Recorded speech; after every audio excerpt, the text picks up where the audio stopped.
What are you doing? We're going to Towpath. What? I told you this earlier. What? Are you being intentionally dense? Oh. First of all, let's go, but you're not wearing that.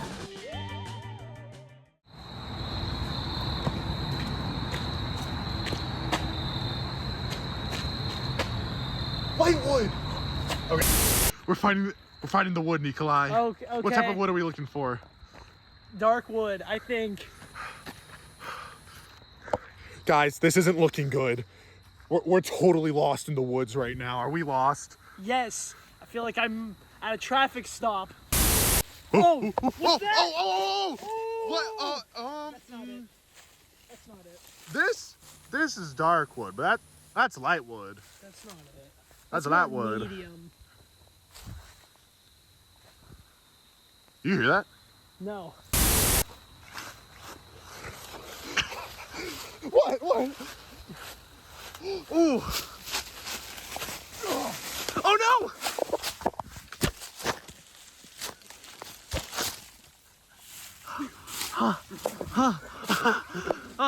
This is...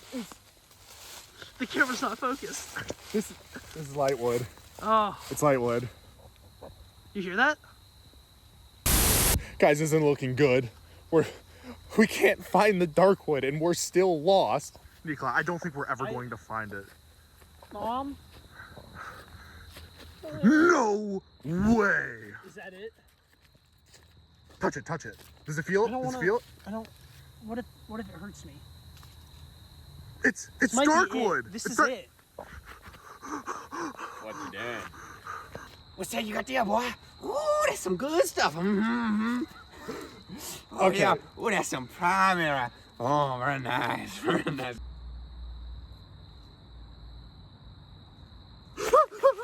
What the heck, man? What?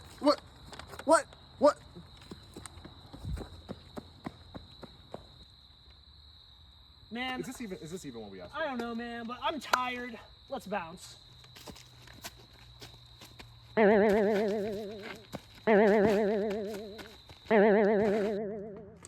Well, might as well give it a shot.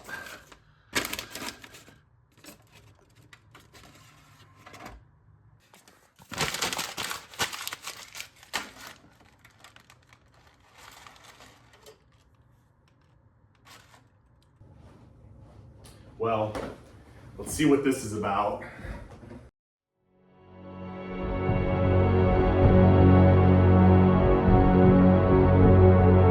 Hello, I'm X Weber. You're watching Goofing Off, or should I say, Spooking Off!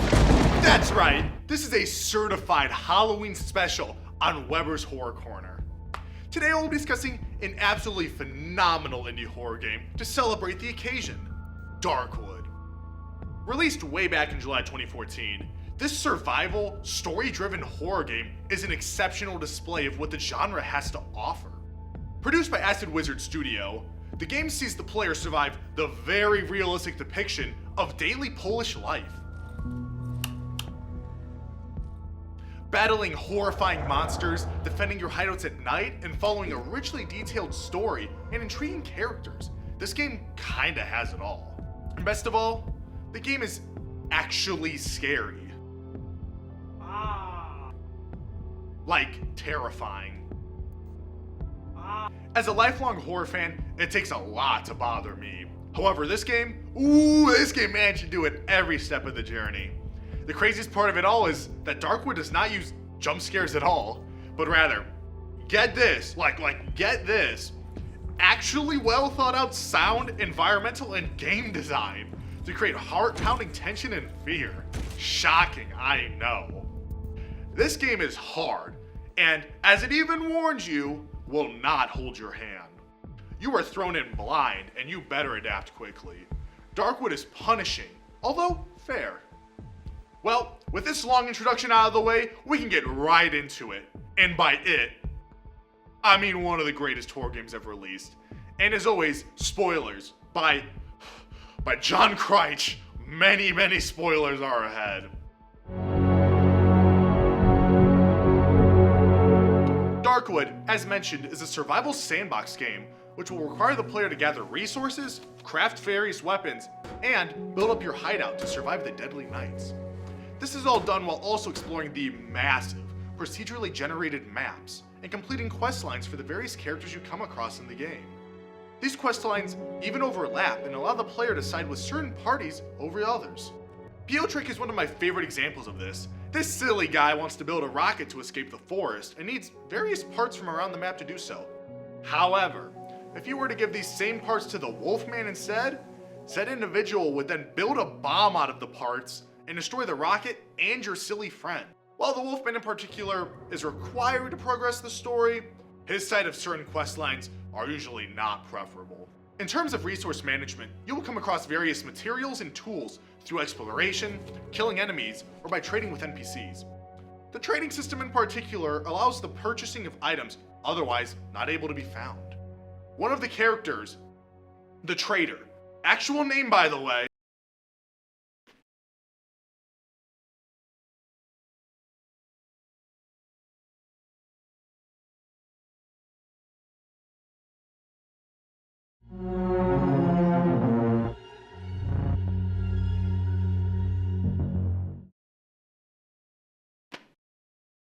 the trader will even reward the player with rep for each night you survive, which is a valuable reward. However, this fella sadly does not carry over to the second span of the game, in which you will be visited rather by a new set of merchants.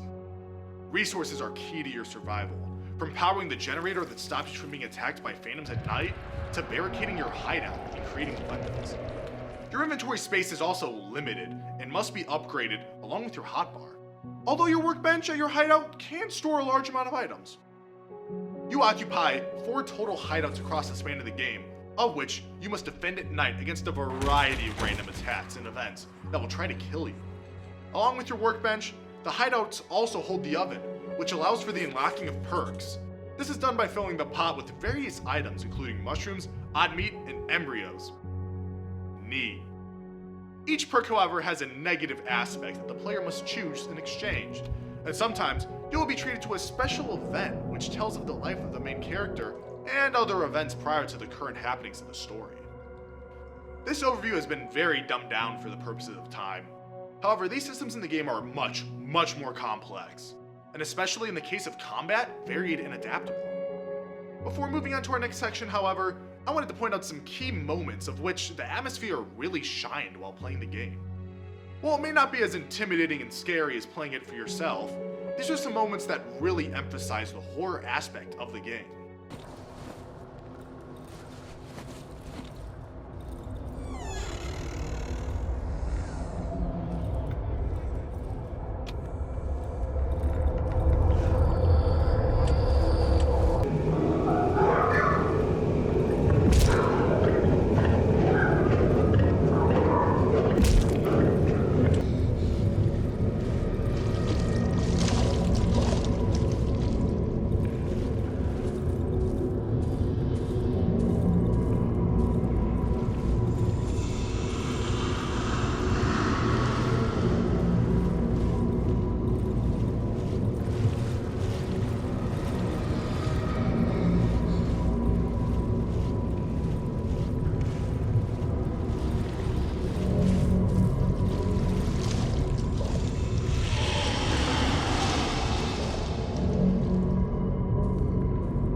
Part of why these encounters work so well is due heavily to sound design, but also your vision.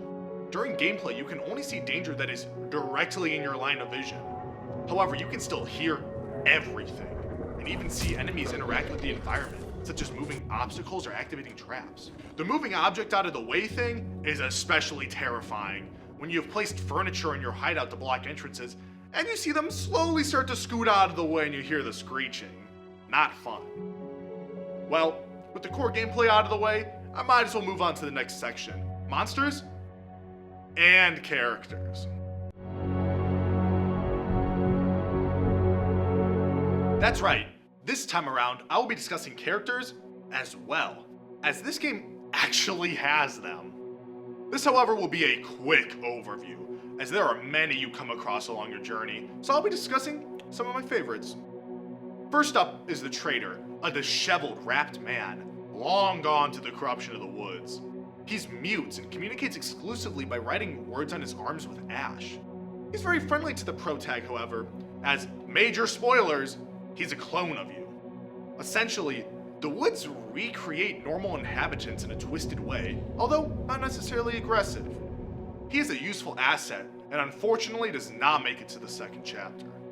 The next character of note is another clone created by the woods, the Wolfman. A rather abrasive and sadistic individual, he actively encourages you to sabotage and even murder the peaceful inhabitants of the woods. Although, the choice is mostly up to you to avoid these outcomes. The Wolfman in this case is a clone of a hunter, whose house can be explored during the story. In his house, it is revealed he hunted dogs, and notably, the head of one of the stuffed dogs is missing. This is due to the woods consuming both the hunter and a stuffed head, which is why the Wolfman appears in such a way. The Wolfman even lives in a hideout that reflects the hunter's house, although instead of dogs, humans are stuffed in place. The woods creates these duplicates from whatever it grabs, which is why it fused an idea of both stuffed dog, head, and human. The Doctor is the final main character I'll discuss, as he is very important to the story. He was essential to aiding the village people when the Darkwood first spread, but eventually only desires a way out, which is why he abandons them and kidnaps you, as you made it inside from the outer world. Taking your key to freedom, he's the game's only real antagonist in the true sense. Of note, the traitor is actually the person who rescues you from the Doctor during the prologue. This spiteful quack, however, eventually succumbs to the plague of the forest, like all the other inhabitants. Going a little feral and really embracing his nature side. You go, girl. These were just some of the intriguing folk you'll meet during the story of this game. There being many, many more, however, I would have loved to discuss. However, like every game, I gotta discuss the monsters as well. Some of them at least, as once again, this game is dense. First up is the dogs, which are exactly what they sound like. Their attack mechanic is very simple, although the larger versions have much more health and a greater attack range. These enemies are a pushover, and I most certainly did not have to use a gun to defeat them. That would be silly. Next is the Savages, who are the mascot for the game. These gooey white humanoids roam the woods, drop a useful weapon, and do whatever this is. They can either attack physically or through range by throwing stones at you. Finally, we have the Red Chomper, not to be confused with the Black Chomper or the Bright Chomper. There's a lot to this game. Anyhow, this twisted wood-driven clone of a human appears to be a sleeping person until disturbed, revealing its true form. A formidable foe, the Chomper must be sidestepped to attack and even will dodge your attacks if you get too trigger-happy. With that short overview of a few of the characters and foes from Darkwood, we can now move on to an aspect of the game that helps set the mood and scare your pants off. Oh dang, they weren't kidding. You know what's next. We got the killer soundtrack. The soundtrack of Darkwood drives so much of the terror and ambience along your adventure. I'll let the tracks speak for themselves, as these are my top 3 favorites from the list.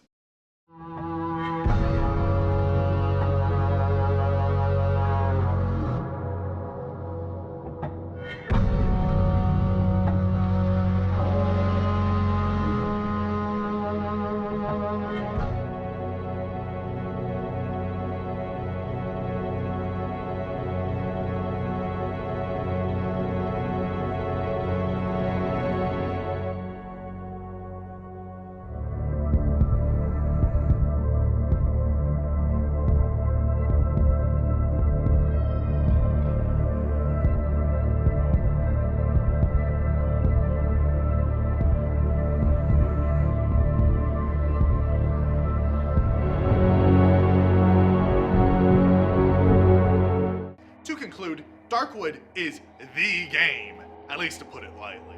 Incredible art direction, sound design, and I might even say, killer soundtrack.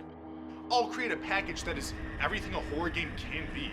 A high recommendation. This game is only $15 on Steam, and a first time run through can last you upwards of 25 hours.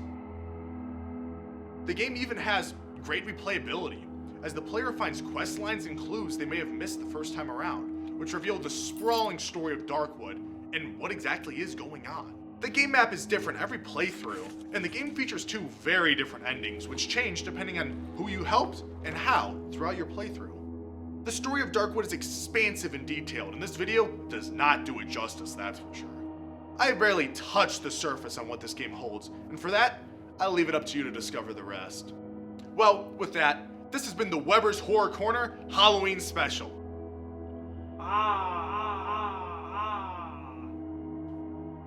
I'm X Weber, and you're watching Goofing Off.